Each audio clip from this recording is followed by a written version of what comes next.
Hello folks, it's Joseph here in far north Queensland, Australia. It is very, very hot and it's very humid, especially for an old, bald, fat man. There are lots of bad things happening in the world at the moment, as you're all no doubt aware. Can they be stopped? I'm not sure it can. I think in many ways it's far too late. Look, I'm far too far down the highway. And if you look at ancient Egypt, you look at the Romans, the Greeks, they're not here anymore.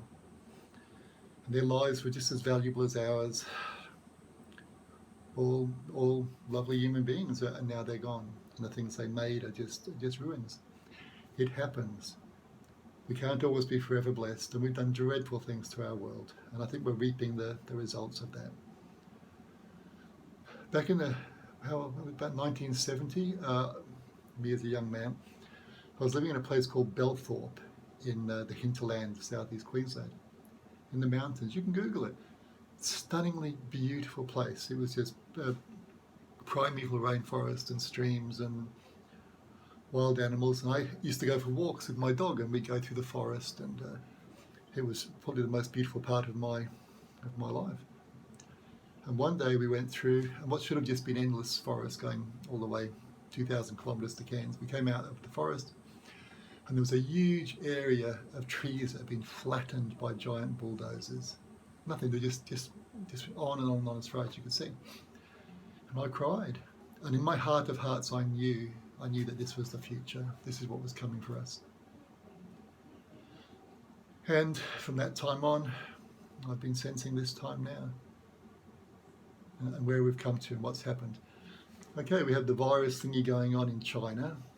Now, middle of December, I put a post up saying I thought that there'd been an accident, or not an accident, something had happened at a biological warfare facility just over the border in North Korea.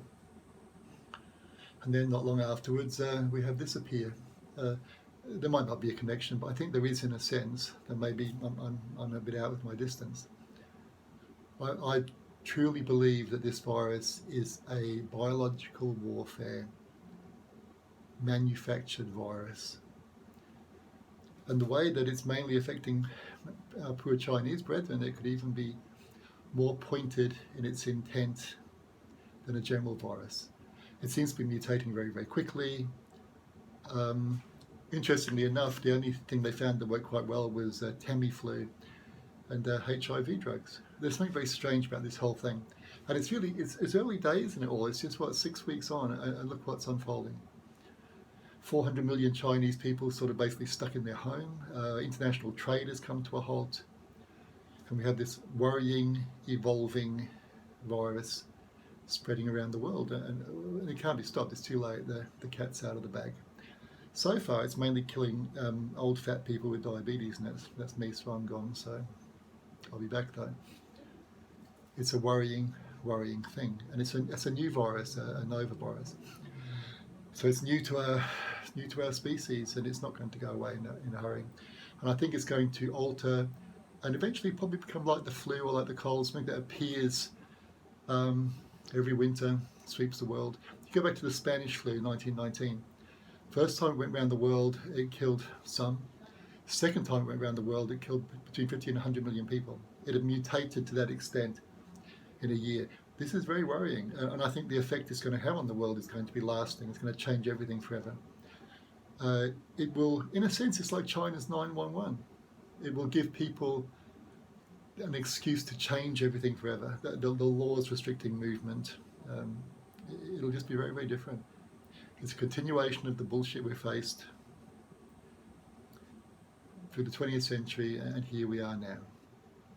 I think most of you will be okay, health-wise, young, fit, it'll just pass through.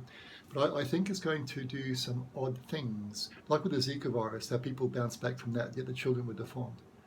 It's going to leave a lasting footprint. I don't like prophets of doom, but I'm going to be one today.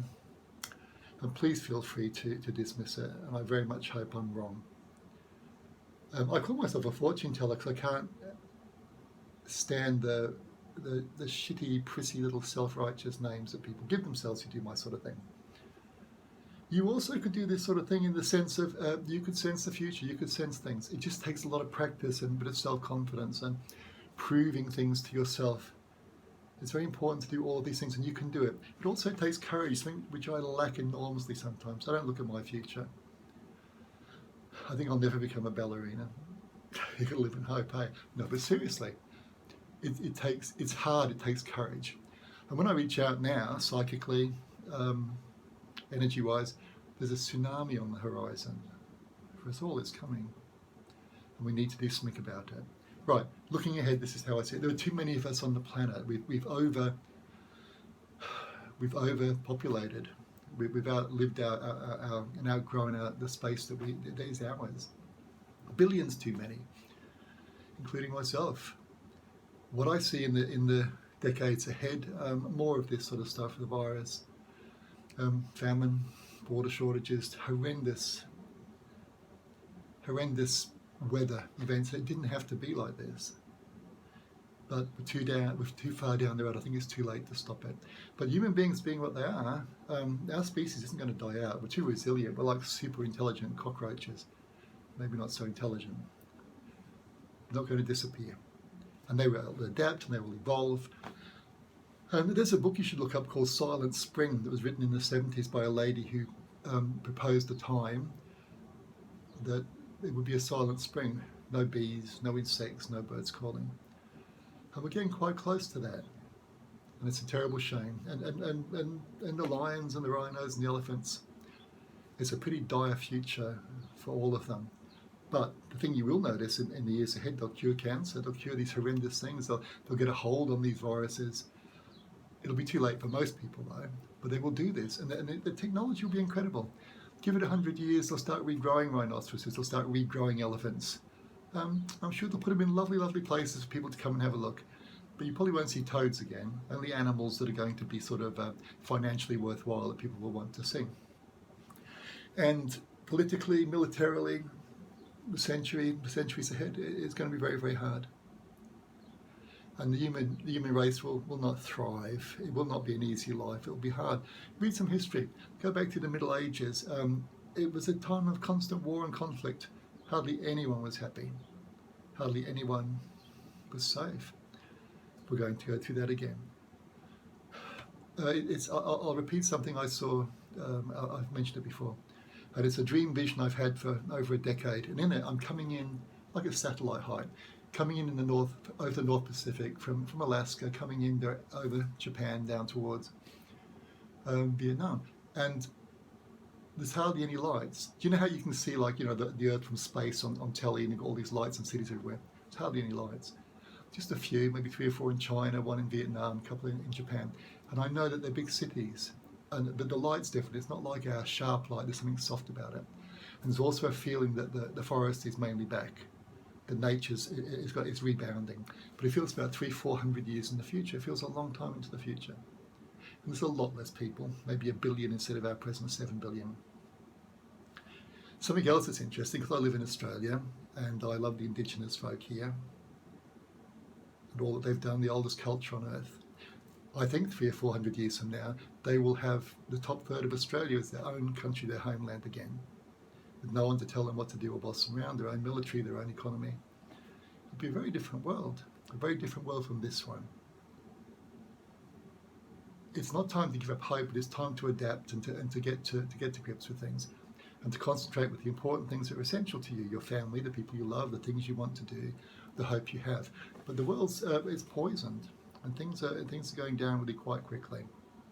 So I want you all to be well and to be happy. But another thing is, as I've said before, psychic ability has survival value, and that's what it's there for. You want to survive, you want to live into the years ahead, good, develop your psychic ability. You get a sense of danger, you get a sense of what to do to be safe, all of those things. Now look after yourself. I'm glad I've cheered you all up so much. Take care. Now I'm going to go and sit somewhere that's lovely and cool. I've got to turn this thing off again. I have no skills.